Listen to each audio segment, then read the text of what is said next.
So I'm a big fan of the mitochondria, and this is another boring dating. No, but it is one. also, look, you've connected at least to DNA here. So you've at least like... Yes, I Yeah. have, yeah.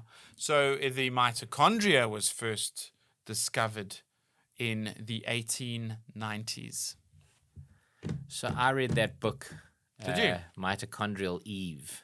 Really? Yeah, and I don't know if you know this thing. So mitochondrial... Traces back to women. Yeah, so women pass it on to women. Okay. Women pass it on to everyone, but obviously only because only women will pass on their mitochondrial DNA. It's essentially an unbroken chain of mitochondrial DNA through women, and essentially I think it all goes back to one woman in the Middle East. Jeez. Some couple thousand years ago.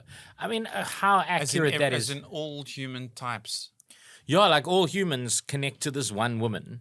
All current modern humans connect to this one woman. Who wrote that book? You know, I couldn't tell you. I couldn't even tell you how factually accurate it is because I haven't done the due diligence on that particular book. But, you know, like it sounded believable at the time. Please put in the comments how stupid I am. Okay. Like if you would, if you would do that. Yeah, sorry, you had a fact that I rudely interrupted. 1890s, eh? Yeah. This first discovered in 1890s. Okay. So, Are you just doing dates and when things were first discovered? Yeah, but mainly because you're a big fan of mitochondria. Yeah. Yeah. Like, what does a mitochondria do, Ryan? Well, it is first tell me, is it true or not, and then we'll give some more info. Okay, all right. I 1890 does seem early for kind of discovery of DNA. I'm gonna go no, not true. You are wrong because it's true. Ah. No, you're wrong. You're right, but it's not. It's not For not the reason I gave. Oh, bugger! You do get points. Okay. No, it was in the 1840s. A chap called Altman.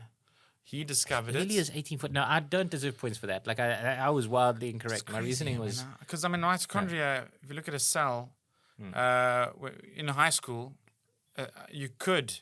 They said that little dot there in the cell is the mitochondria. Yeah, Oh, I see. There was so also a nucleus. You can I see see. It's even smaller, but it is the See powerhouse. how little I know about biology.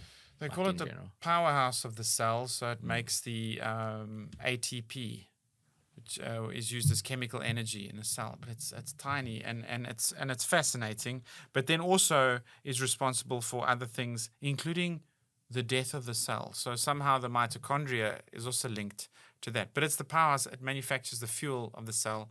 And this chap called Altman he called it bioblasts in the 1840s. Bioblast is a much cooler name, though. Bioblast sounds like a superpower that an anime hero would have. It's very cool. Like it's much cooler than mitochondrial. And there was a German chap called Bremner in the 1890s who also then, I think, gave it its name, mitochondria. Yeah, mitochondria it's the powerhouse of the cell. All right, well, there you are. So then kind of important that we've got it, right? Yeah. Kind of important, I guess, at the end of the day.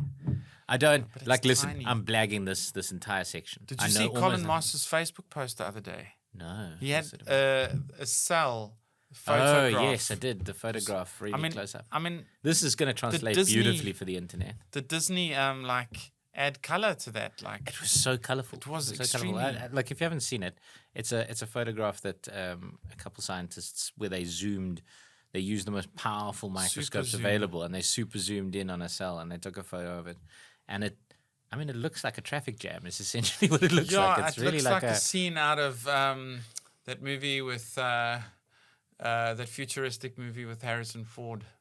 Looks like a scene out of that. It looks out of it's Blade Runner. Yes. Right. Okay. Because it's a lot of neon. Yes. But it's a scene out of Futurama almost. The chances are it's a lot of neon because they probably use some kind of like neon liquid to highlight certain things. You know.